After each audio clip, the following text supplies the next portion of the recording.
In a significant win for President Donald Trump, the US Congress has passed his sweeping $4.5 trillion One Nation Beautiful bill of tax cuts and spending reductions, with the Republican-led House narrowly passing the bill 218 to 214 and sending it to him for signing. The vote marks a major legislative victory for the president in his second term, securing funding for his immigration crackdown, making his 2017 tax cuts permanent, and delivering new tax breaks he pledged during the 2024 campaign. The White House announced that President Trump will sign the bill on Friday. We have my colleague Natasha joining us on the telecast. So Natasha, about the bill, my first question to you is that what exactly are the immediate implications of the bill, and especially when it comes to India?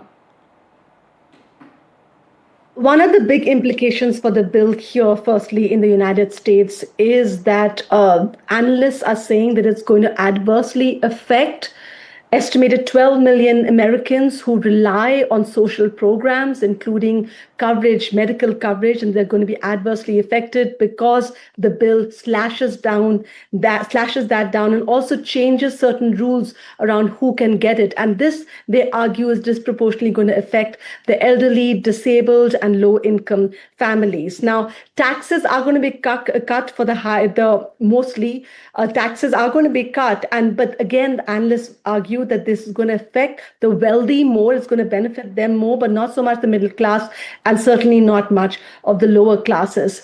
That's one big impact of the bill. As you mentioned, there is a lot of money that's being put aside for border security, including more detention facilities. When it comes to India, now the US is one of the major sources of foreign remittances to India, to the tune of 33 billion US dollars. Now, they have proposed a remittance tax on remittances from the United States, and that is to the tune of about 1%. It's still down from 3.5%, which was initially proposed, but 1%, that means out of $1,000 that are sent to India, $10 are going to go to the service provider. So that is supposed to affect H-1B holders, F-1 green card holders, and that is something a lot of Indians here in America are not so happy about.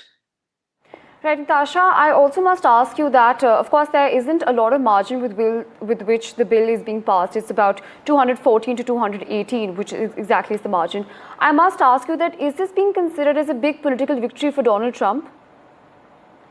Oh, absolutely. And he really put a lot of energy into this himself. Personally, there was a lot of lobbying that went on right till the last minute at a golf course, one of the golf courses where he plays in Washington, D.C., as well as at the White House, because there were a few Republican holdouts in his own party who were opposed to this bill because of the spending in it and the concerns that they have about the impact on the deficit. Now, the congressional office has said that this could add $3.3 to $3.4 trillion to the national debt over 10 years. And a lot of Republicans don't like the sound of that at all. So there was a lot of jockeying within his own party to not vote for certain aspects of this bill. But in the end, they all came around, and only 2 Republicans did not vote for the bill. The Democrats are actually not calling this a big, beautiful bill. They're calling it the big, ugly bill because of all the spending and how it's going to affect certain challenging sections of the US economy. Right. Natasha, you've also talked about spending, and you've also talked about how the opposition is dubbing it as the big ugly bill. I must also ask you that when it comes to immigration, the bill provides about $46 billion for building the border walls, as well as $40 billion for expanding its spending on immigration. Can you help break down for our viewers what essentially does it mean when it comes to immigration in this bill? So what it really means is that this bill is going to fund 100,000 more detention beds, 10,000 new ICE immigration officers, with about 10,000 signing bonuses, plus added border patrol staffing as well. This is all in keeping with Donald Trump's promise when he was campaigning for this presidency that he's going to crack down on immigration.